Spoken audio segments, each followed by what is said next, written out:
My name is Dmitry Grozoubinski, and I am the Executive Director of the Geneva Trade platform, and as such, it is my privilege and pleasure to welcome you to the opening of Geneva Trade Week. We have an incredible program for you over the next 5 days, and I can't wait for you to dive into it, and so I promise I shall be as brief as humanly possible. I would like to get out of the way so that we can get to this incredible panel we have with Professor Joost Pauwelynn and of course to introduce Ambassador Chambovey. But before then, let me say a few words about the week and what we're trying to do here. At the Geneva Trade platform, we don't have a grand ideology or any real political position. We just have two objectives. We want to broaden the trade conversation and we want to support it however we can. In that sense, this Geneva Trade Week is a microcosm of everything we hope to achieve. The unfortunate cancellation of the WTO Public Forum this year left a void. We saw that need, we marshaled our resources, and we went about trying to meet it in the most innovative and diverse way we could. Like in all of our endeavors, we went out and we found partners who could try to help, and I hope we can do so going forward. We are profoundly grateful to our supporting partners, the Graduate Institute of Geneva, the UK Department of International Trade, Mr. Sergei Popov, the Geneva Chamber of Commerce, and of course Konrad Adenauer Foundation. Without their generous support, this week couldn't have happened. We're also really grateful to our thematic partners, IISD, Cato Trade, Global Trade Alert, and Bertelsmann Stiftung really helped us out with their expertise and their energy around the themes of rebooting WTO and sustainability. And finally, but not least, I want to thank our inclusivity partners, the Enhanced Integrated Framework and the Trade Experts Network. They were able to help us broaden the breadth of participation and reach of this conference well beyond our network. And I wouldn't hesitate to recommend them to any conference organizer as a way of really helping hit home beyond one's normal bubble. With that gratitude dispensed, I'll just wrap up with two requests and get out of the way, as that's the Geneva Trade Platform way. We provide the space and then we get out of the way. My first request is for your engagement. There are interactive elements to every single session. There are networking events throughout the week. There are book talks. There are Ask the Expert sessions. And you can discuss any of our panels on our Beyond Trade network. But ultimately, all we can do is provide the tools. It's up to you to pick them up and wave them at us. So please do get engaged. After all, the void we're trying to fill here is the WTO Public Forum. It's about bringing you to Geneva as much as it is bringing the Geneva trade community to you. Second, I would request your patience. The team that put the majority of this together didn't exist 2.5 months ago, and barring COVID restrictions, could fit into one Uber home at 2:30 a.m. When their day ended, as it has for the last couple of weeks. It's 2020, things are absolutely going to go wrong this week. We will fix what we can as quickly as we can. I apologize in advance for anything we can't, and we will just beg your indulgence and your patience. We will try as hard as we can to make things go smoothly, but nothing else has gone smoothly this year, and I don't think this is going to be the first. Thirdly, and finally, an introduction. It is my honor and privilege to wish you an interesting and engaging Geneva Trade Week, and to introduce and give the floor to the permanent representative of Switzerland to the World Trade Organization, Ambassador Didier Chambovey. Ambassador, welcome.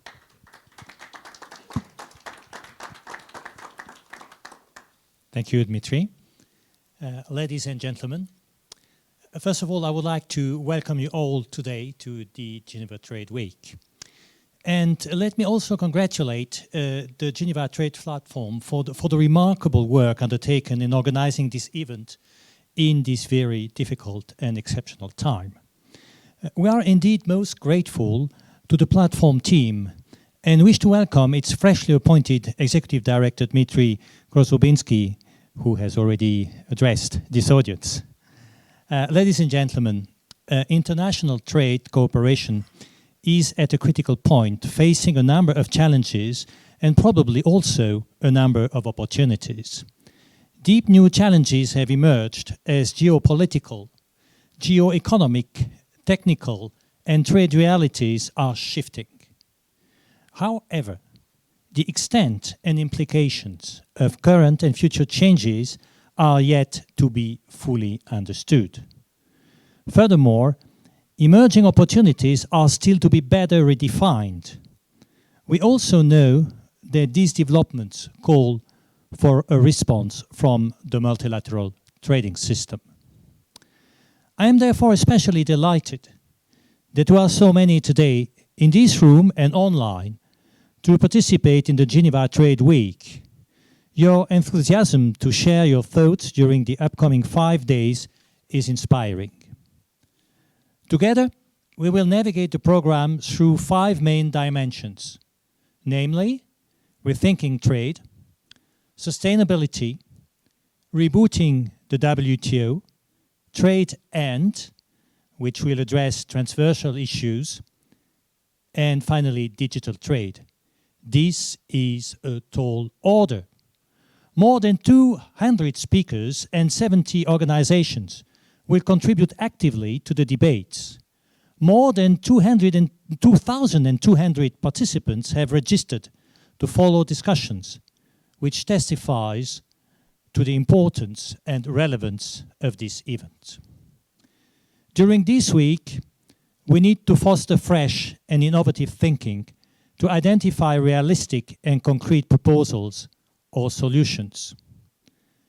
I started my address by outlining the leading role played by the Geneva Trade platform in the organization of this event. Many of you may not have heard about the newly born Geneva Trade platform, so let me give you a brief introduction.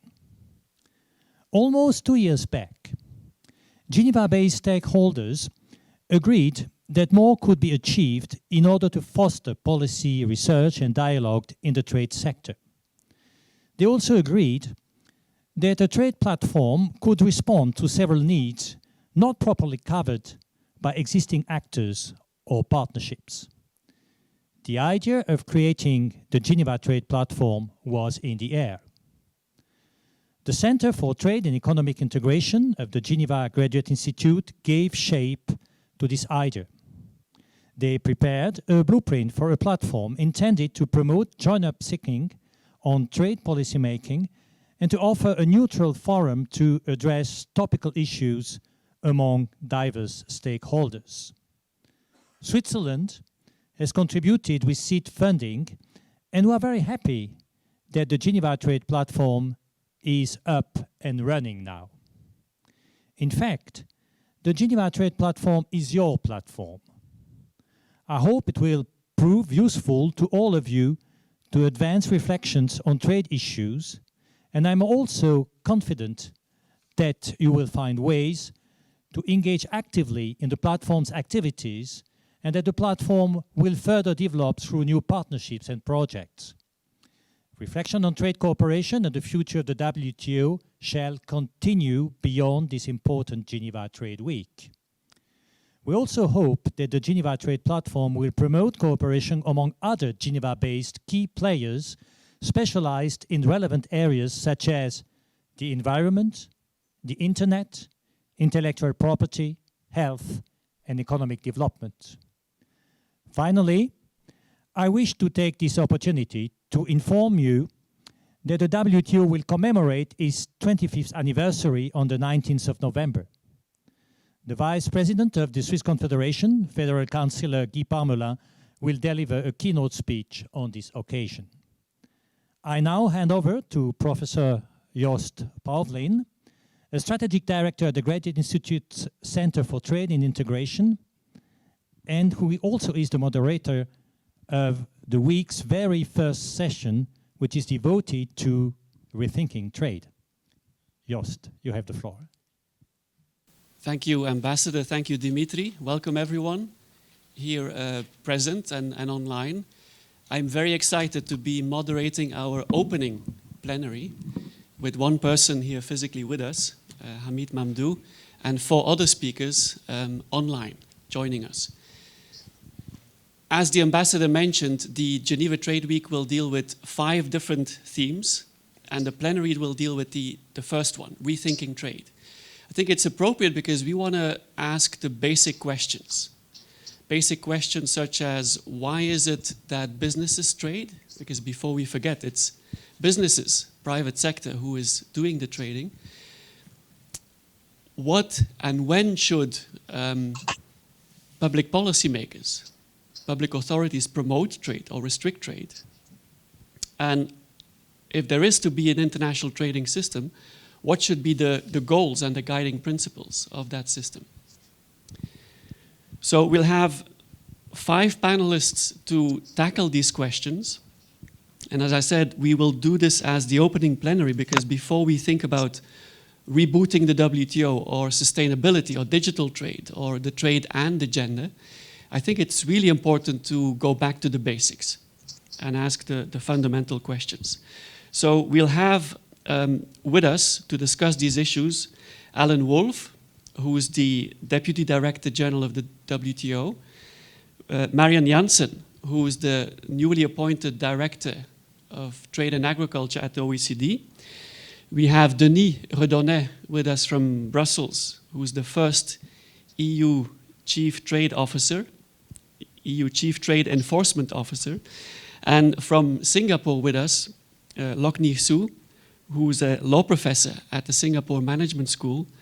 And finally, as I mentioned already, Hamid Mamdou, who is a senior counsel with King & Spalding, and also ran recently to become the new Director General of the WTO. Now, we've discussed our plenary a bit internally, and I have a couple of questions.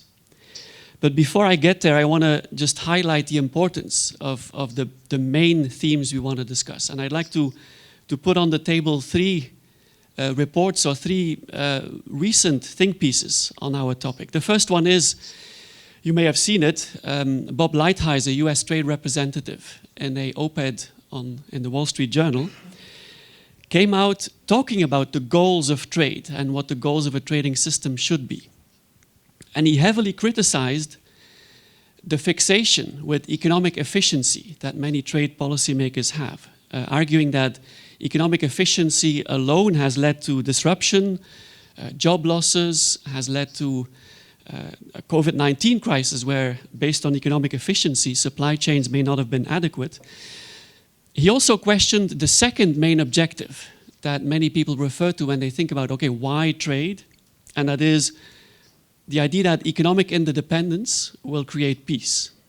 He was saying that, at times, a scramble for raw materials or more economic interdependence can actually lead to friction and even to war.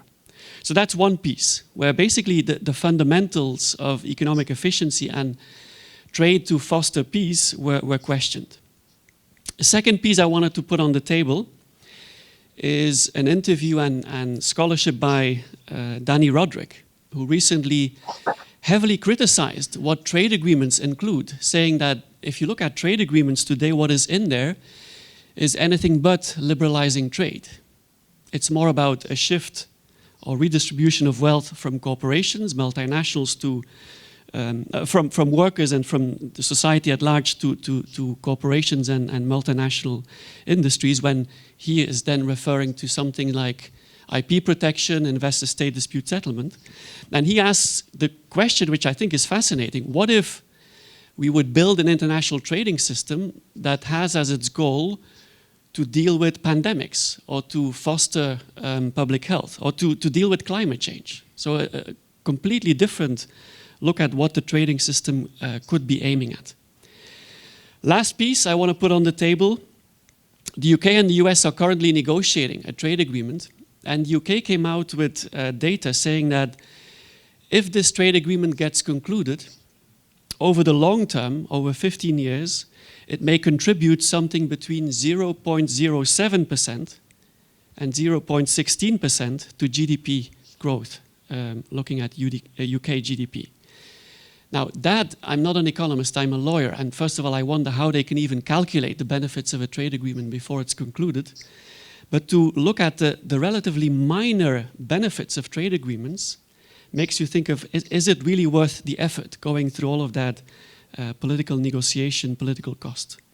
Of course, another way of looking at a trade agreement would be, or of looking at the WTO, would be to say it's not so much about liberalizing trade, it's more about offering stabilization to trade relations so that we don't have trade wars. So I wanted to kind of tease our audience, our speakers, with these three different views out there on the goals of trade and the goals, the principles of, what should a trading system pursue. Now, I'll turn to the speakers now. We only have about 60 minutes that I want to share amongst all five of them, because I want to keep at least 15 minutes available for Q&A. So in the room, if you have questions, online, if you have questions, you can start sharing them in the chat so we can go through them at the end. Now, my first question goes to all of our speakers, and I'd like to know from all of them whether you have seen any shifts in debates, the discourse about trade, and the discourse about why we should promote trade. Or what is it that an international trading system should pursue? What should be the goals of the WTO of a trading system? And I stress this question because Alan Wolff, of course, is recently appointed as kind of the head of the WTO now with other DDGs. Marion has just moved to the OECD, where a different set of stakeholders are there. Denis has been promoted to the EU Chief Trade Enforcement Officer. Locknie comes to us from Singapore, different continent altogether, and Hamid has just gone through what must have been a grueling set of debates, interviews, and a run for the new DG at the WTO. So have you sensed any change in perception as to the goals of the trading system, as to why we should be promoting trade? And to kind of give a little bonus to Hamid, who is physically with us, I will give Hamid the floor first, and then go through our speakers as they are listed on the program. So Alan, Marion, Denis, and ending with Locknie. I want to stress, as discussed, I will be brutal on this, but please stick to 2 or 3 minutes for your initial responses to my question. Thank you. Hamid, the floor is yours.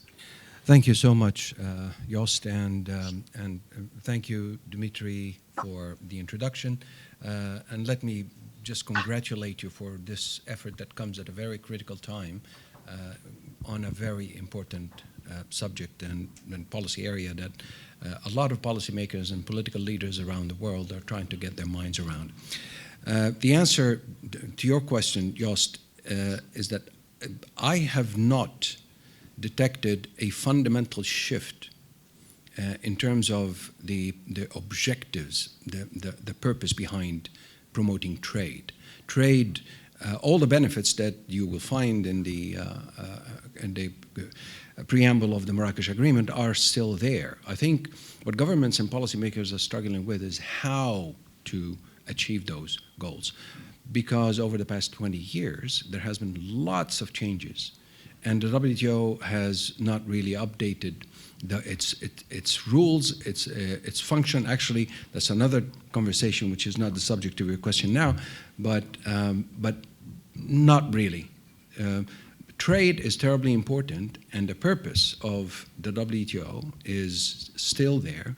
And I think what is needed now is just to revive the common sense of purpose of why we have this system, which is, as you said, it's about stability and predictability of trade conditions. Because if we want trade to grow, it's not going to grow with uncertainty. And that relates to a number of other economic enablers, such as investment and such as creating jobs. So it is not about how much liberalization we've achieved, although that is terribly important, but it's also about how much predictability and stability and enforceability of rules that we have achieved. And that is of tremendous value. I would look at, as an example, the African continent, and I see that the increasing realization of the importance of trade have led to the conclusion of the continental African free trade area.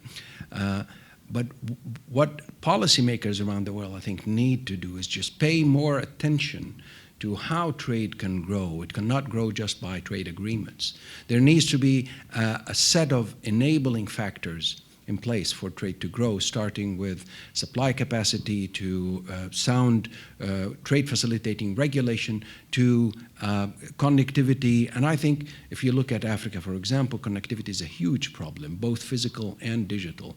If you're going to export from East Africa to West Africa through Europe, that's not going to be a very competitive export model. So all that takes us to a place where we say, okay, we need different kinds of conversation. And let me stop with that. Thank you. Okay, wonderful. Wonderfully brief as well. Can I now turn to Alan Wolff? Because I've seen a couple of speeches that Ambassador Wolff has given recently about, going back to those fundamental questions. So I'm really keen to hear what he has to say to my first question of any change in discourse, different talk happening in different places of the world about why do we want to promote trade? Alan? Thank you very much, Joost. And thank you for the Graduate Institute for hosting this week and for inviting me to participate and others from the WTO to participate. We live in a very strange time of alternative reality. We're virtually here, some of us, instead of being in the same room. This event is an alternative to the normal WTO public forum. We have Joost Pauwelynn, appointed as an eminent juridical person to an alternative dispute settlement system on the interim basis. The U.S. has coined the phrase alternative facts.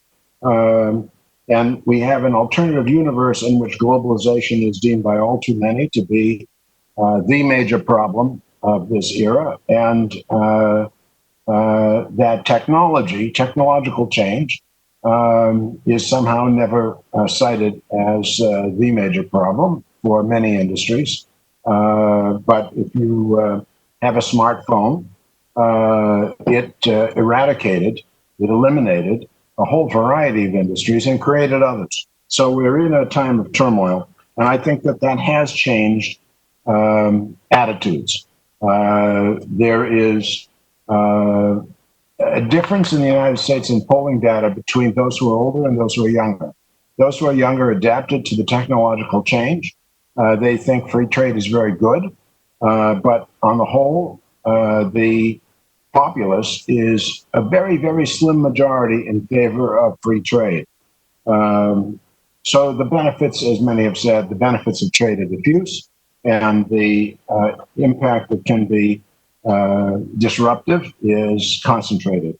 I think we do a relatively poor job of stating that the purpose of the system is fairness, not only trade liberalization, but fairness. That's what the rules provide. If you are a worker in a factory and you produce something very competitively, and your company wants to market in the world, it will be able to get its goods across borders. If you're a farmer, same thing. You can ship any place in the world.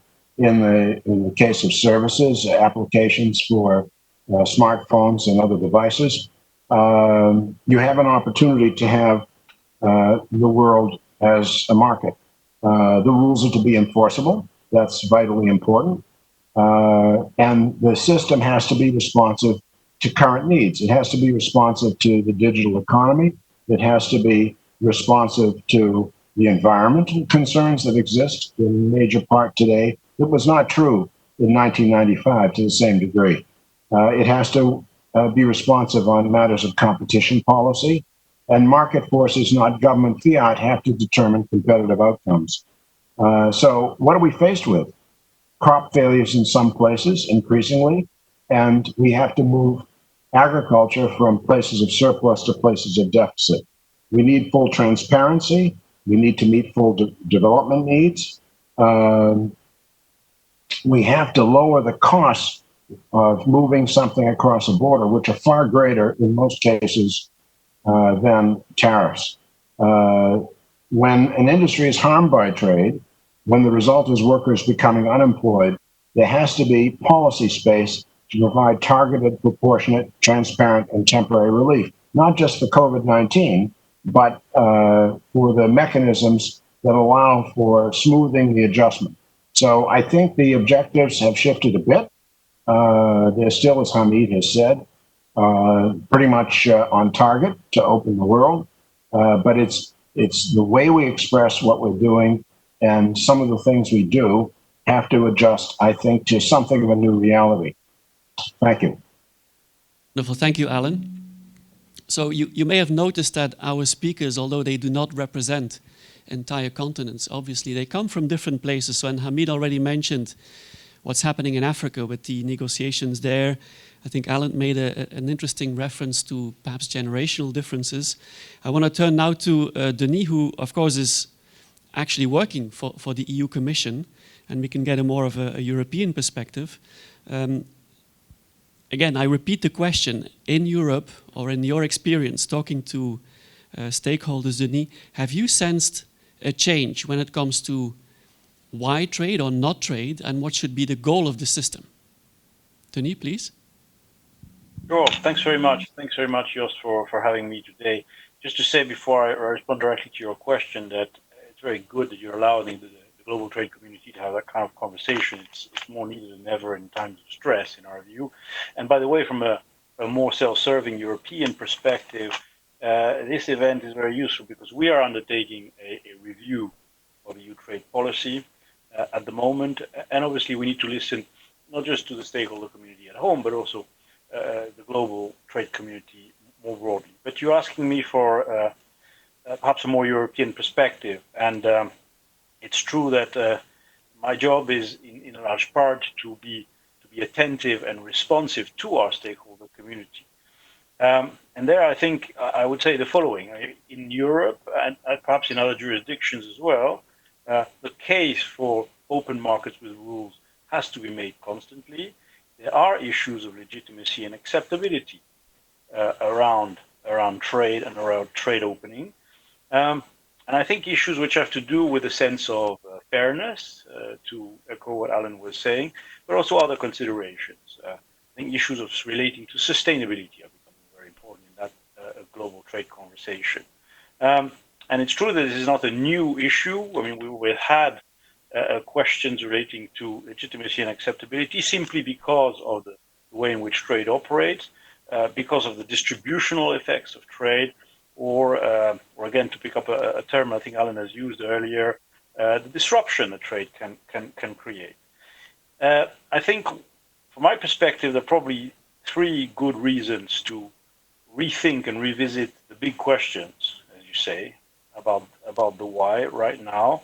I think they have to do with the fact that, as we see it, there is a shock, there is an erosion, and there is potentially an aspiration that is not quite met. The shock, evidently, it's what's happening with the COVID crisis.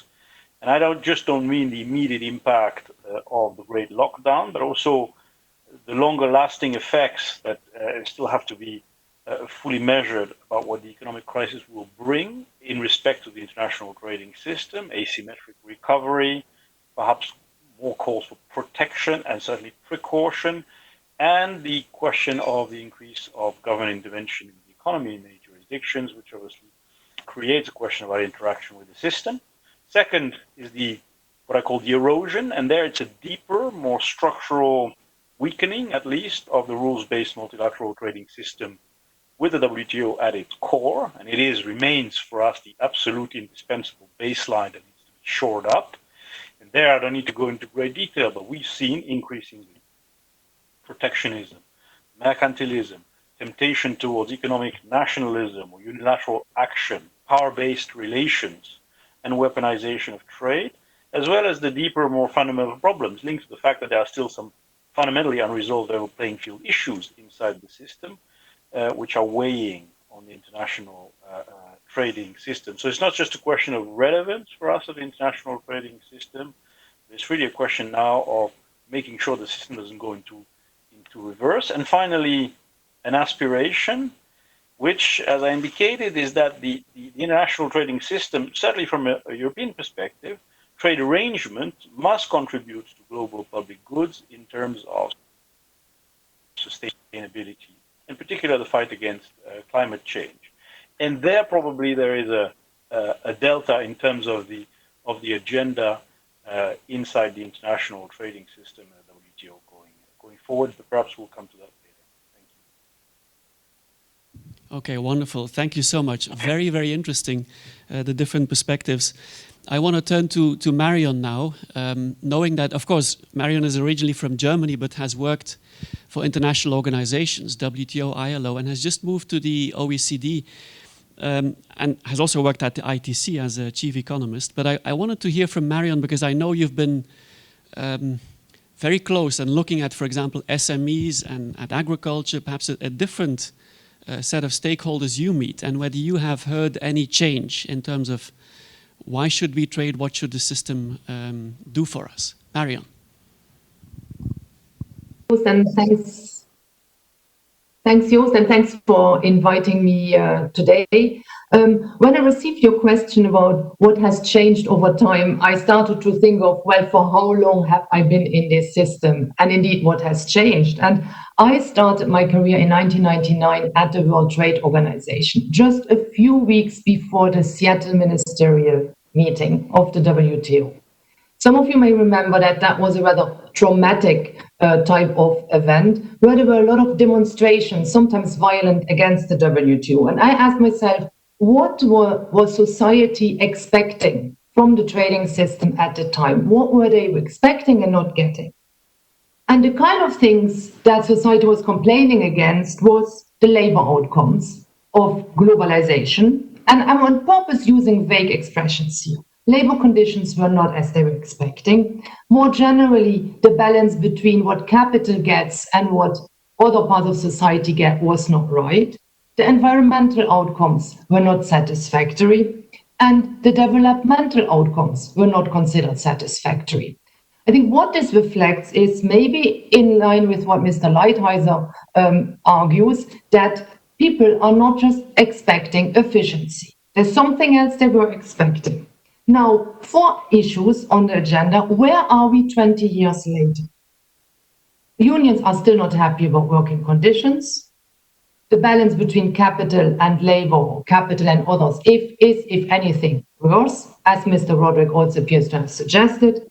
The environmental debate has been sharpened, is still a very important issue on the agenda, but has not been addressed satisfactorily. So no, the discussion hasn't changed. What has changed is that civil society doesn't seem to expect the trading system to solve these issues anymore. Around 10 years ago, I heard somebody say at another ministerial of the WTO, we have become so irrelevant that nobody is even demonstrating against us anymore. So 3 important issues still on the agenda, maybe not being considered an issue for the trade agenda anymore by the society. What about the 4th point? The developmental outcomes have, in some quarters, had dramatically positive effects. And here I'm thinking of China. In these 20 years, one actor has grown a lot. GDP per capita increased, poverty rates decreased dramatically, and most of us would agree that trade had something to do with it. So does this lead to us being happy about the multilateral trading system? Not sure. You used in your introduction, the term, this has led to strategic competition. We have heard apparently Mr. Lighthizer say, maybe we have a scramble for resources now. So the one clear success of the trading system has created a new type of problems. So this sounds to me as if we don't only have to rethink trade, we have to rethink it rapidly, and we have to redo the trading system, and we have to move fast. Okay, thank you. I already see many different trends. So listening to Hamid and Alan, perhaps more continuity. I hear some urgency in Marion's remarks, and Denis is clearly referring to a major shock and new thinking in the EU. I want to turn finally to Locknie and see what you are thinking on my first question. Of course, Locknie comes to us as a legal scholar, but based in Singapore. So Locknie, you have the floor. Thank you, Joost, and thank you very much to the organizers for inviting me to join this very illustrious panel. Joost, for your question, I think I would like to share first 2 observations as to what I've seen in our region. I think our region, I can't speak for all of Asia, obviously, but these are just impressionistic remarks. The first remark is that I think Asia remains very much interested in trade for the reason that it's brought a lot of benefits, I think, to many countries in Asia and lifted a lot of people out of poverty. So that is a very much of interest still. But I do detect also anxiety in different parts of Asia, perhaps, over the future opportunities and potential for trade going forward, especially in light of this pandemic with shifting supply chain movements and so on. So there is a sense of anxiety as to how to be relevant, how to fit in, how to take advantage of opportunities that might be arising. The second observation I wanted to share is that there's also an exacerbation, I think, of the digital divide because of the restrictions that are upon us due to the pandemic. So already within Asia, I think, within Southeast Asia, let me just say more narrowly in my own region, there was already a digital divide in various parts of Asia. So with this pandemic, the educational systems being the best example, you see that people are falling behind in their education, the opportunities to get online may be different in different parts of Asia. So that naturally translates into two aspects. Firstly, in terms of actual trade, information and flow. And secondly, in terms of education of people who potentially would be able to trade or take part in the value chains that we're going to be looking at. Then I turn to, I think, 2 points, hopefully, that will bring some optimism to this first answer I have for you, Joost. Firstly, I'm glad that Mr. Hamid earlier mentioned the preambles, because I actually had prepared one slide, but I can't show it now. But in my slide, I had done a little reading on the preamble, the language in, for example, the GATT and the GATS. And for those who are not familiar with the WTO agreements who are listening in, the preambles are the opening words in a treaty, setting out the goals and aspirations of the treaty parties. So which my students wrongly say is blah, blah. So I correct them immediately and I say, that's not blah, blah, it's very important language. So why I'm referring back to the preambles of these important agreements that have been signed by so many countries is they actually struck me as containing a lot of the aspirations and goals already expressed by the previous panelists as to what people really are looking for. So for example, there are words like income, employment, economic growth, multilateral negotiations, and mutually advantageous arrangements. So to me, these are all words that are already existing in the agreements, which direct the WTO parties and trading countries to look at these issues and not just focus on rulemaking. Rules are, of course, important. As someone who's trained in the law, we understand the significance of rules, but also the aspirations that drove the parties to sign on to certain rules are equally important, I think. And the second point, hopefully for optimism, is that the language of the agreement that established the WTO refers to multilateral negotiations as being one of its functions. And it doesn't say that multilateral negotiations must only be confined to making rules, legal rules. It could be multilateral negotiations which help, for example, SMEs in some way. So I will elaborate a little bit more with examples later, but I just wanted to put out that teaser at this moment to say that, yes, there is a platform available among the countries in the WTO or the members of the WTO to actually negotiate creatively. And I'll leave it at that for now. And thank you for engaging in such a brief fashion with my, fundamental question. So I've picked up many different things. Some people saying it's changing, others saying it remains the same, or it remains the same and the WTO is becoming irrelevant, as Marion was saying, if it doesn't act quickly. But a couple of objectives that I've heard repeatedly. Of course, liberalization, perhaps still creating gains, economic efficiency at some level. Hamid threw in predictability, stability. I think Alan stressed quite a bit fairness. And Denis, from the European perspective, added the idea of serving global public goods, in particular sustainability. Now, Locknie reminds us that many of these objectives are already in the preamble, but I want to turn to my second question, and knowing that there may be changes in the air and that different places, different people may think radically different about the system and what trade should be achieving, do the panelists here really think it's feasible to come to a new consensus on what the system should be striving for? I mean, there's so much diversity if you follow the press between the US and China, between Europe and the US even, so much tension, not just on trade, but technology, IP, and so much political polarization between countries and within countries, that you can ask yourself, what is the lowest common denominator? What is it that 164 nations can agree on as this is what our system needs to push for? Now, on a more optimistic note, if you look at, for example, what's happening in the US, a lot of people are saying, well, irrespective of whether President Trump is re-elected or we have a Biden administration, on trade, there seems to be, or there may be, a bipartisan consensus. I mean, look at the USMCA, it was adopted by a huge majority. Similarly, in Europe, and I'm sure Denis can refer to that, as a Belgian, I always grew up thinking you have within the EU different fractions, and the French on one side, the Dutch on the other side when it comes to trade.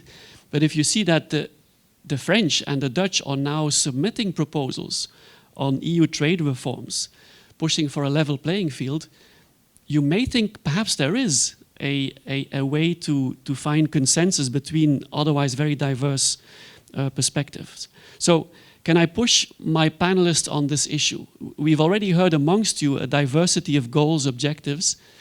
Do you think that the membership can find a consensus or a new consensus of what the system should be striving for? And I'll perhaps go through the same order as people have spoken before. Hamid. Thank you so much. Let me start by clarifying a little bit the differences between what has changed, what hasn't, because I would make a distinction between the why, the what, and the how. The why we're here and why we trade and why do we have the system, I don't think that has changed. It's the same aspirations. The what we try to achieve, if you put it in broad terms, there's a lot of agreement on updating the rules, also pursuing liberalization. Sort of the broad what we want to achieve is still there. There may be some sort of diversity on the what that needs to be reconciled. But when it comes to the how, this is where I believe that fundamental changes need to take place. Because when you put the question, Joost, about do we need a new consensus, I would go back and ask the question, okay, we need to find out what was wrong with the first consensus first before we move on. We need a bit of a diagnostic view of why we are where we are today. Why? And my view, and this is only my view, is that we have a system that was created like a tripod with the three pillars, dispute settlement negotiations and the deliberative function with the transparency and monitoring and everything. And those three pillars were designed to operate with balance. It's like a tripod. But what we've seen over the past 20 years is that two of those pillars have broken down. And that led to the unsustainable imbalance where dispute settlement was gaining strength because of the inherent automaticity in the procedures, but that was not sustainable and led to problems with the third pillar as well.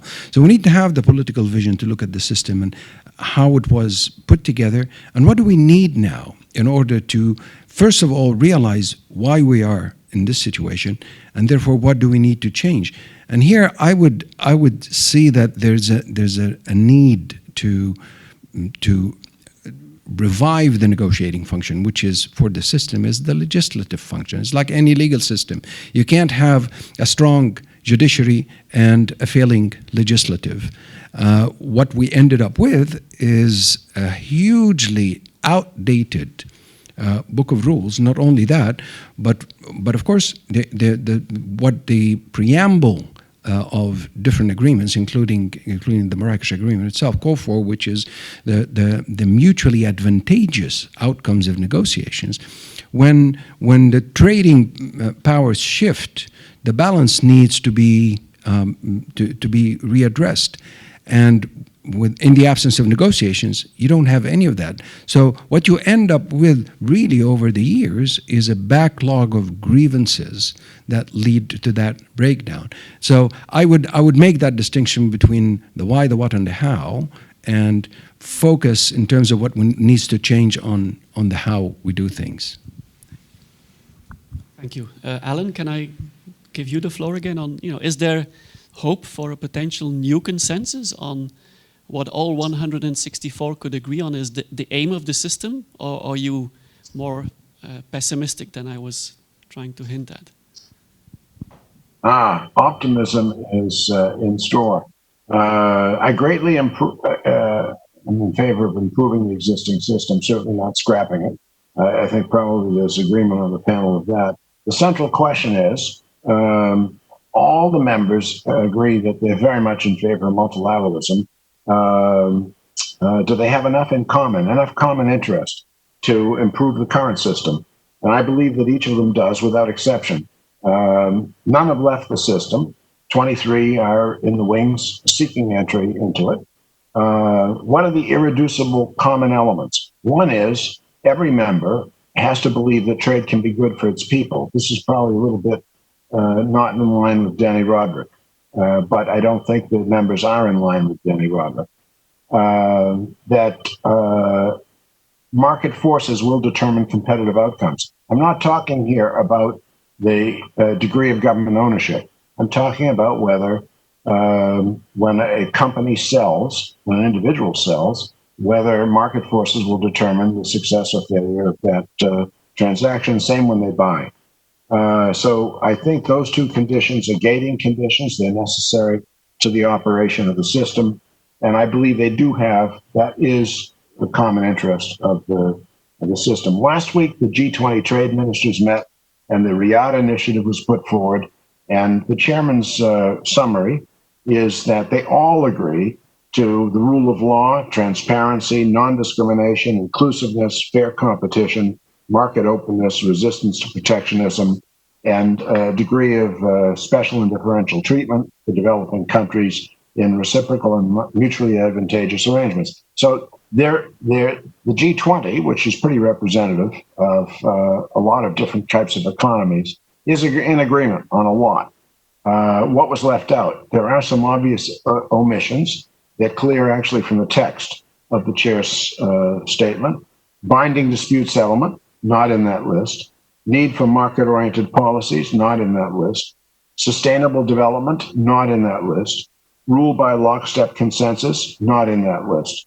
So in thinking about the Riyadh initiative before when it was being considered, I came up with 19 values the WTO had. I won't list them all. I've listed them in prior speeches. But there's a lot that goes into not only the preambles, the Marrakesh Declaration, the Marrakesh Agreement, the GATT, the ITO, but what can be derived from looking through the agreements. And you see that there are quite a lot of common values. So a new consensus? Not exactly. I think there will be multiple. I looked up, apparently there's no consensus on what the plural is of consensus. You could call them consensi. That's one alternative. But I would just say areas of consensus. AOCs.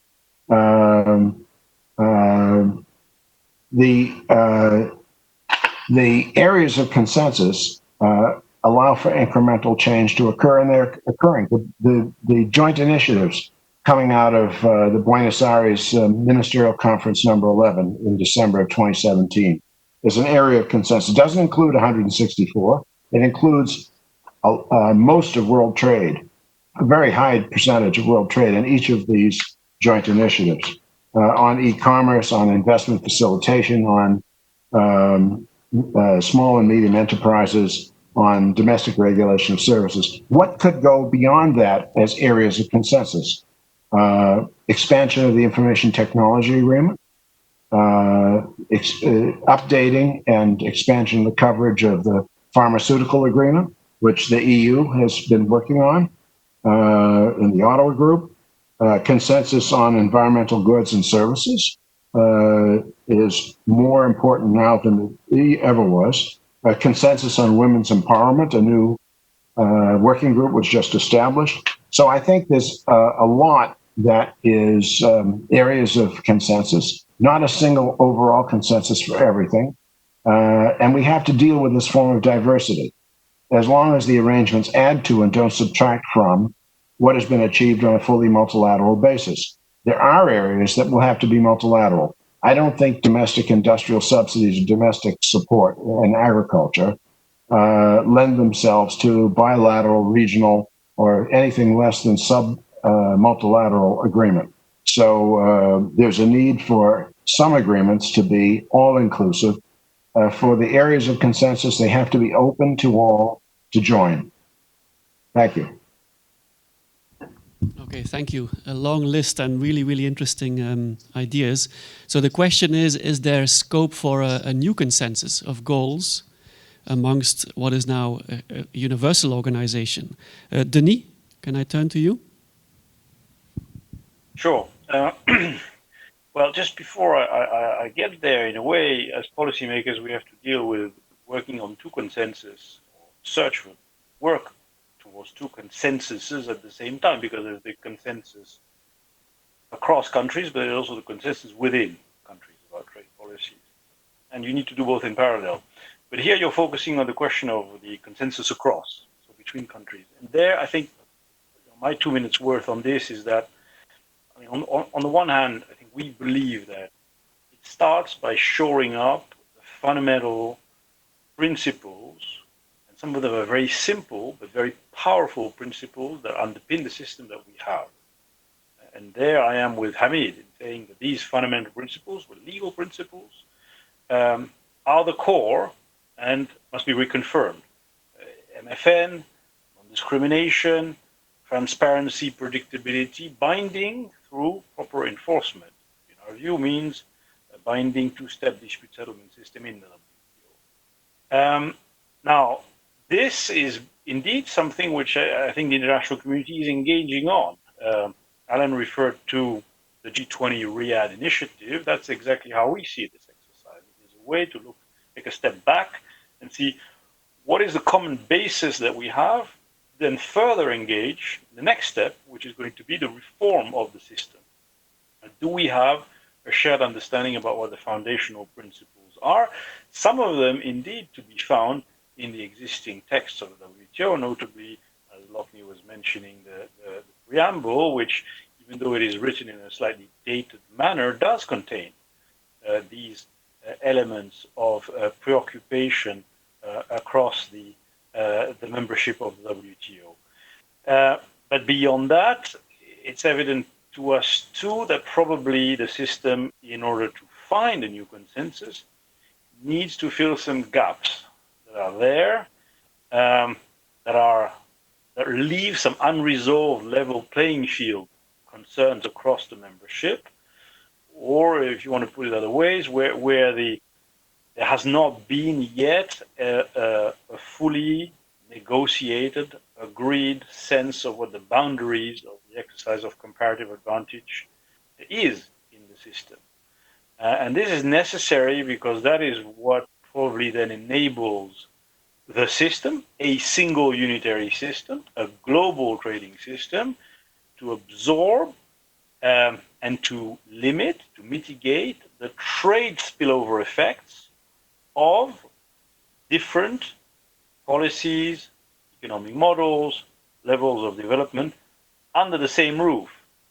And I emphasize that the role of the system is not so much to pronounce on respective economic systems or approaches, but to deal with the spillover effects associated with the divergences.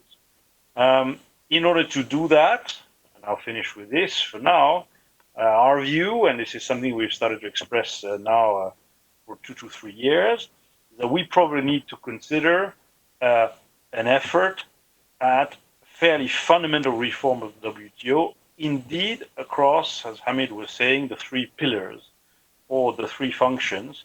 One cannot be dealt in isolation from the other. So perhaps I'll leave it there for now as well. Thank you. Interesting that two of you referred to the G20. I want to turn to Marion now and see, even within the OECD, do you get the sense that there's a new consensus emerging, or what's your take on that? My second question. Well, I will also make reference to the G20. Yeah. I think, agree with a lot of what has been said by the previous speakers. There is definitely some type of consensus, and we have seen that in the G20 under the Riyadh initiative. So there is consensus around terms like transparency, non-discrimination, fair competition, market openness, resistance to protectionism, and rule of law. I would like to highlight that, however, these consensus themes, they all refer to the efficiency role of trade, so not to the potential other objectives.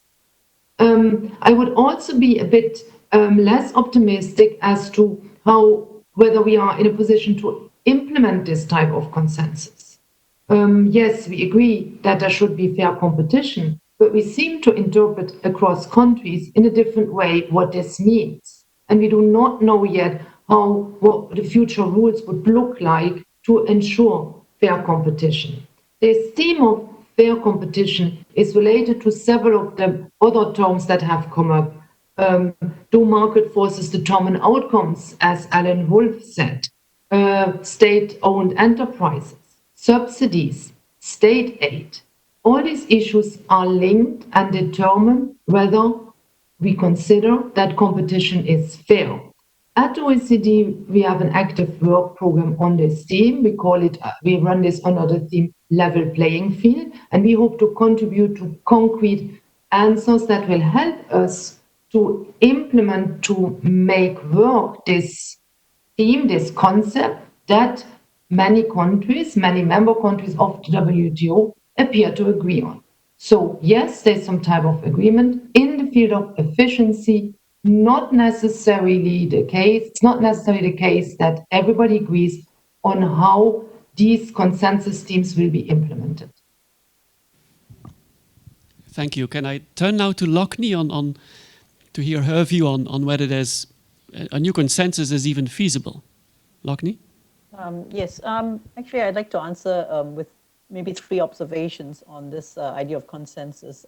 My sense is there's some kind of consensus emerging already that some kind of reform is required. So I think that's the first step that most people that I've talked to or that I've read publications of seem to point in that direction, that yes, we do need reform. So that's the first point. The second point is in relation to the values, well, you call them common denominator, that previous panelists have referred to, for example, transparency, rule of law, good governance. All these are reflected in various agreements outside of the WTO, and I haven't made reference to the G20 statement, but a lot of it overlaps. So I think there could be ground for picking up on all these values that we see in these various statements, initiatives, and agreements, quite apart from what we see in the WTO agreements themselves. Now, the third point is, I think that the point was made earlier by another panelist, that by Didier Wolff, that the members have stayed in the WTO. So to me, there's an implicit signal that there's a consensus that the membership probably wants the WTO to remain relevant or be relevant. So in that light, I think that the question for me is how to conduct the modalities of the conversation on reform. That's a difficult issue, because if we do have an agreement that we need change, how do we have that conversation? How do we organize it? How do we broker it? That is, to me, a significant challenge, which can be overcome, I think, but it needs to be addressed perhaps in terms of methodology. And I'll leave it at that. Thank you. And that's a good segue into the third and final question I wanted to put to you. But we've gone from, has there been a change in why we trade or why we want to promote trade, to seeing whether there's a common denominator, new consensus. The third question, and I really want to push the panelists a bit here to get concrete, to get real, to get very practical, if there is a new or old consensus on what we should be doing, can you give one or two very specific examples of what needs to be done differently, or what you would put in the system, or what kind of a rule or reform you would push for? And as Locknie was saying, how he would actually move things forward to get there. Because if I may just remind you of what we got out of my second question, I think it was really interesting that we need to be clear that the new consensus always needs to include the idea that you only join a trade agreement if it's in your own interest. I think Alan made that point. Many people refer to the G20 statements. I think Marion pointed out that may be a bit of lip service at some level, because what does it really mean how to implement this? But what I also took away is what Hamid and Locknie were saying. If anything, there's a consensus on a need for reform, right? The last point, and I heard it from Denis and Marion, is this move towards questioning what is comparative advantage, as opposed to perhaps distortions that we shouldn't live with. So this new term of leveling the playing field, and what should be accepted as comparative advantage, and what is the line between things that become distortions? Because it does go to the point, and I'm not sure whether in today's context everyone sees it this way. Is the WTO really putting market forces first, and what does that mean? So perhaps I can turn the order around, if I may, and push all five of you, because we have about 8 minutes left, very concretely, very concisely.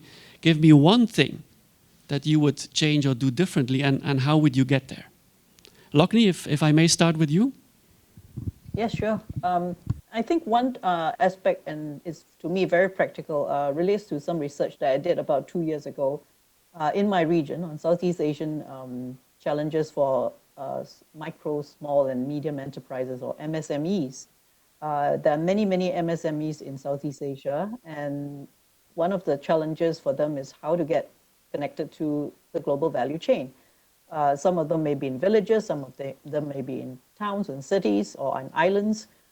In Southeast Asia, for example, and instead of what we often hear as the last mile problem, for them is the first mile problem. They can't even connect to the outside world easily with their goods to find a market and so on. So pursuant to that research that I did a little paper which made a sort of proposal, and I can share that later with anyone who's interested, to actually suggest that in the trading system, perhaps we have all these great organizations and people and the rules that undergird the system, for example, the people represented in this meeting, to bring together people who do trade negotiations, to do technology, creation of apps and logistics parties and so on, to knit it all together and have the trade system basically connect such small businesses and allow them to join global value chains in a constructive manner. And that's what I meant as in multilateral negotiations don't necessarily always have to create rules. They can create interesting collaborative platforms and networks and interesting connections. And the trade rules that we have could serve to facilitate, like trade facilitation agreement can facilitate movement of all these goods through the system into the global value chain. So I do feel that that's one example that's relevant to my region, which could bring, I think, the significance of trade rules directly to smaller players and let them see that it works for them. It could work for them. Thank you. Marion, can you offer us your one concrete proposal? Marion? Well, I did already mention one. It's the level playing field work, where the OECD is very active, not because I or my predecessor decided this, but because our members asked for this. Another point, it's related, is the one of the trade and investment nexus. That's one we consider very important. It's not going to solve all the issues, but it is related to many of the issues we mentioned that have been mentioned in this discussion. First, companies who are the ones who trade, you mentioned that, Joost, take trade and investment decisions together.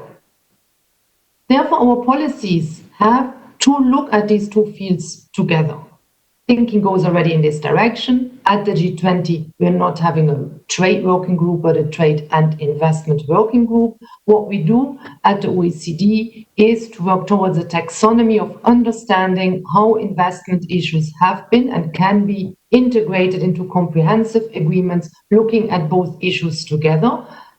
I believe that this can address some of the level playing field of fair competition, market force issues that have been raised before. I believe also that this addresses some of the concerns civil society may have about the interlinkages between the financial world and the real economy. Thank you. Denis, your one proposal, concrete? Yeah. I think from our point of view, we think that we've come to a point where we would like the membership to basically work on three parallel substantive agendas in terms of WTO reform. Let me just sketch them, but can I just make one micro point? Because I really like what Locknie said earlier about moving from a consensus about the need for reform to a consensus about the modalities. There, we also think the modalities matter a lot. In particular, let's not confuse the aims and the tools of the system. And number two, let's try as a membership of the WTO to use all the inbuilt flexibilities in the system. In our view, this is going to be very important in terms of getting the WTO reform done. Three parallel agendas, I think, for me, would be to, number one, complete what is an ongoing facilitation agenda in services, investment, digital trade, which is an agenda which has a great potential for the reduction in trade costs.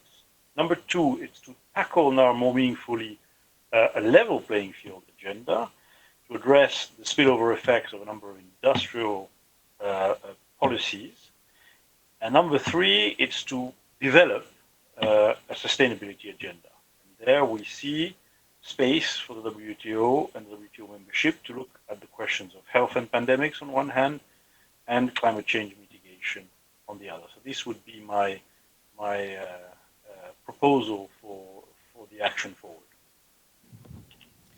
Thank you. Can I turn to Ambassador Wolff now for your kind of course, you don't have to give your complete list, but a concrete proposal of something that could push this new consensus or push things forward. Alan? Yeah, I'd say what we have to do is repair Hamid's tripod. I mean, the purpose of the organization is to negotiate agreements. We haven't done a lot of that in the last 25 years, some, but not a lot. Settle disputes, and we have problems there, which are well known, and administer. How do you administer this multilateral trading system? So specifics. Agree on where unanimity is to be applied and what it means. That you cannot block the exploration of new issues. That we have to have a new interpretation of the application of consensus. We have to get back to a single form of dispute settlement that is accountable to members. And it's in that accountability that I think lies the secret of getting through the mess to a single unitary system that's subscribed to and considered legitimate by all. And third, governance. Get a new director general. What is the new director general expected to do? Hamid is eloquent on that subject and will be in the future, I think. What should the secretariat be doing? Is it going to be strong, proactive? And how do the members govern themselves? What's the role of a committee chair? So, and then there's the procedural point of actually getting down to creating a mechanism that moves forward on the broad reforms that have been discussed. I think we need a conservative form of revolution, something like the United States had over 2 centuries ago. Disruptions create opportunities. We've described a number of disruptive, and in your opening, Joost, you talked about a number of the disruptions that are out there. Now we have to have forward motion. It can be incremental. It can be more comprehensive, more systemic, but we need to address the issues that the panelists have put on the table. I think change is coming. I think it's going to be evolution and that it's irresistible. So there will be a new consensus. It will be formed with a series of smaller areas of consensus, but the next step must not be deferred. Hamid, can we end with you? Your view on, or your concrete suggestions, please. Thank you. There are lots of elements that were mentioned about specific negotiating items and about systemic reforms, but I would not add, because there's a lot there, but what I would say is that there needs perhaps in this sort of approach to be a distinction between the specific negotiating items, whether it's e-commerce, domestic regulation, and the list goes on, and the systemic problems that need to be resolved and for which different kinds of discussions would need to take place, such as plurilateral processes, open plurilaterals. Why do we need consensus to launch any of those?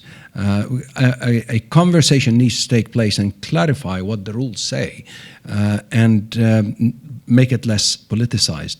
We also need to look at the negotiating items and perhaps consider putting together a balanced package of trade-offs, because you need, if you're going to ask members to come to the table, there needs to be incentives for them to come and negotiate on any item, be it industrial subsidies or be it e-commerce or this or that.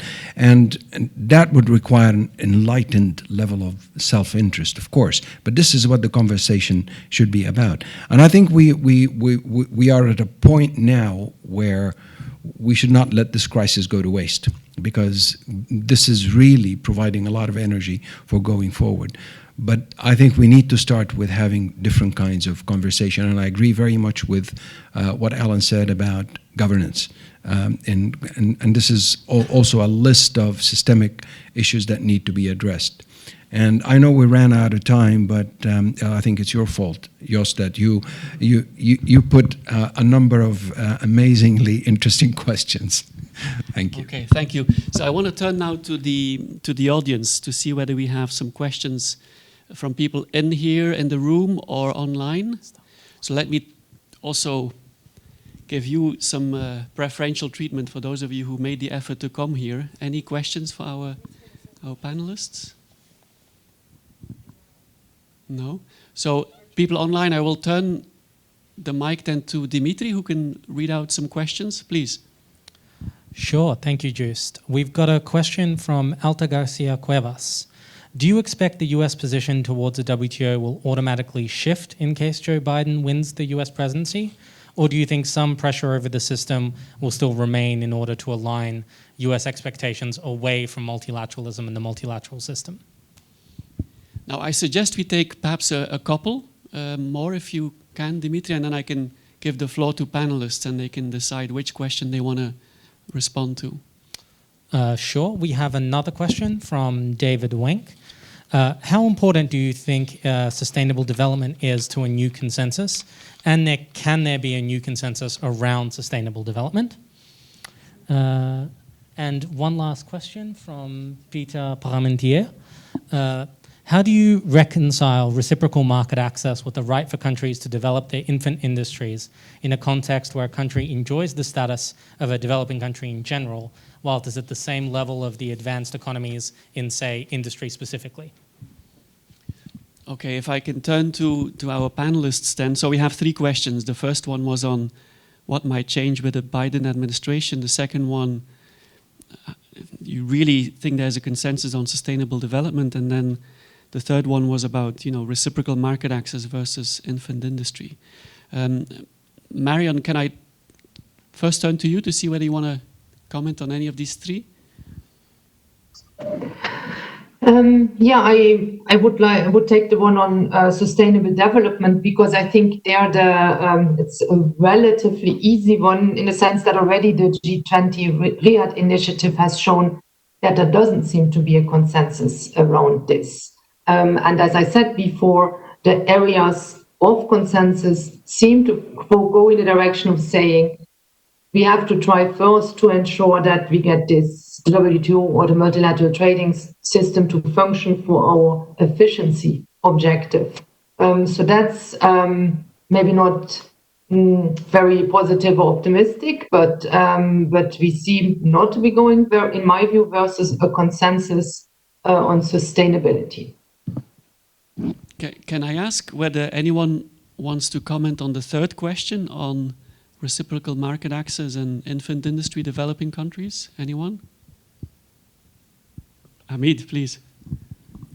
Thank you. I think that fits into the broader conversation that is taking place now about special and differential treatment. And this is an example of the kind of systemic issues that I was referring to earlier when I said we need different kinds of conversations, which would be more purpose-driven and less ideologically inclined. In other words, what we need to look at is what exactly is the kind of problem that we're trying to solve. And if I may, at this point, that we've had this conversation about the treatment of developing countries in the early 90s when we were drafting the GATS, and we started with a blank page. And we ended up with a pragmatic approach to the treatment of developing countries based on customized negotiated outcomes with individual flexibilities based on each country's needs. One of the big challenges, which even we faced then, and they're much more true now, is that developing countries are not homogeneous. And any one-size-fits-all approach to the treatment of developing countries is not going to be productive. So this is an example of one conversation that we need to move to practical and pragmatic grounds and be purpose-driven and perhaps ideologically agnostic a bit. Thank you. So that leaves us with the Trump-Biden question. I'm sure Locknie will happily answer that one. I know Alan, Wolff, and Denis are perhaps in a difficult position to do that. We academics can speak openly. Locknie, you want to have a go at that, or you feel? No, it's okay. Definitely putting on my academic hat. I think there are two parts to what I would say to that question. Assuming in that question that the candidate Biden wins, I think those recent laws and regulations which enjoy bipartisan support are unlikely to be changed because they're bipartisan. So unless something shifts in that, I think some of these rules might be there to stay. The other aspect of the answer would be, it'll be interesting then to see whether there's a shift in the approach with respect to free trade agreements, because as you may recall, it was the Trump administration that made a decision to not participate anymore in the CPTPP FTA. So that is one spot I think people will be watching, especially in this region, should that outcome materialize, as stated in the question. Okay, thank you. I think we have time for a second round. Dmitry, can you perhaps pick 3 questions again, and then we can close our plenary? Okay, I think we've got 3 last ones. One from Danielle Dinepi. Do you think that the increasing wealth and income inequality in the world, together with social immobilities and difficulties in intergenerational income mobility, is reshaping society and bringing a different trade perspective that perhaps betrays environmental objectives? That's question 1. Second question from Daniel Crosby, one of our future panelists. If there is no consensus on the market solution, what's the alternative? And thirdly, a question from Nihal Ahmad Khan. If the entire membership cannot see enough incentive to sit down with all 164 members, shouldn't plurilaterals become the modus operandi for future pathways? Great, thank you, Dmitry. Perhaps I can turn to those we haven't heard yet from in the Q&A. Alan, Wolff, you want to pick one of the 3 questions or all 3? Yeah, clearly income inequality is a real concern. I do point back to the Pew poll that the young are not negative. The 2/3 in favor of free trade agreements. They didn't have factory jobs, by and large, and they've adapted to the technology. So I think the there's a lot of hope for the future, in fact, that the trend is going to move in the right direction. There were enormous adjustments in the last several decades as a major power, economic power, came online, as well as Asian tigers, and caused adjustment. Those adjustments have taken place. And so I think moving forward, any administration in the United States is Joost pointed to the USMCA, the replacement for NAFTA, as having passed the Congress with a broad majority. It took into account issues of the environment, issues of labor, and I think that whatever happens in the election in the United States, that trend is going to continue. There'll be differences, I think, depending on who is elected, because there'll be a fresh look. It'll take a time. With the Obama administration, there was no immediate change for the first 2 years. So it'll take a while for a new administration, probably, if there is one, to settle in. The existing administration, you know where they are, and Lighthizer has, in recent writings in Foreign Affairs, as well as the op-ed cited at the beginning of the session, indicated what his views are, and he's pretty influential. Great. Perhaps I can turn to Denis now. Remember, the two questions unaddressed are, if the system won't be based on market solutions, what's the alternative? And if it's too difficult for a consensus amongst 164, what about plurilaterals? Denis? Yeah. On this, I think for me, for us, the answer is relatively straightforward, actually. And the former Director General of the WTO, I heard him say that very explicitly, and I think we subscribe to it. Open plurilateralism, by which we mean one where the benefits are open and participation is a priori open. Open plurilateralism is a perfectly legitimate form of multilateralism. So there should not be, frankly, a debate around that question anymore. And there is an agenda ongoing to achieve results in the WTO, which is based precisely on that kind of flexibility that the system has inbuilt. The problem is not using that flexibility widely enough or assertively enough until now. But that is certainly for us the way to go. Can I just say one word maybe on the question that was raised on the question of wealth, income inequalities, and this goes back to the question of the consensus within countries. I think is very important. And there, it's evident also that on the trade policy community side, we have to be a little bit conscious of the limitations of trade policy as a zone. Here, all this depends fundamentally on a whole suite of domestic policies, their quality, their integration, and play a much bigger and more important role than the design of the trading system itself. So at some point, what the consensus can do across countries will not take away the need to build domestically through other means and other policies the consensus within countries. Okay, thank you. I'm watching the clock. We are right on time. So if I can briefly sum up, and hopefully we'll have plenty of time to discuss in future panels. In terms of the goals of the system, we've heard efficiency still. The goal remains sustainability, predictability, fairness, and perhaps a generational difference as to what aspirations people have. Is there a hope for a new consensus? I leave this discussion rather optimistically.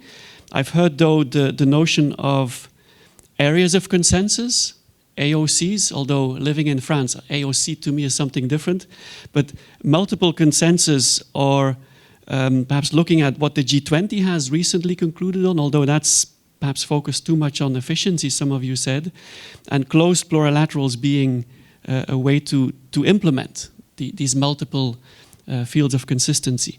And then finally, on concrete things we can further debate during the week, How can we implement some of that new thinking? I've heard some changes on the operation, the operating mechanism, if you wish, in terms of Hamid's tripod, or rethinking, which I thought was very interesting. Alan saying perhaps we don't need unanimity to bring in new things in such elements as Annex 4 to the treaty. And then a long list of issues that can be developed or added to the agenda: SMEs, investment. Of course, they are already there under certain initiatives, but then level playing field, services, digital trade, sustainability agenda. So I hope this was a good way to kind of get us all excited, interested in what's to come during the rest of the week. Thank you to our 5 panelists for being so disciplined, staying to my questions and staying within your allotted time. Thank you all for being here with us in person and everyone online. I turn back now to Dmitry. Thank you so much, Joost, and thank you for all of our panelists for an outstanding panel. In my opening remarks, I begged for your indulgence if there were technical difficulties. I then got off the stage, sat down, and was promptly informed that everything I said right up until that point hadn't come through on the video because I was still muted. I will absolutely not repeat my speech, for which I'm sure I have your eternal gratitude, but I did want to, for the record, get our thanks out there for our partners who really have made this possible. So with that, please let me thank our supporting partners, the Graduate Institute of Geneva, of course, the UK Department of International Trade, Mr. Sergei Popov, the Geneva Chamber of Commerce, and the Konrad Adenauer Foundation. I rehearsed pronouncing that, believe it or not, and still screwed it up. They made this week possible. We also had 4 outstanding thematic partners for our sustainability and rebooting WTO plenary specifically.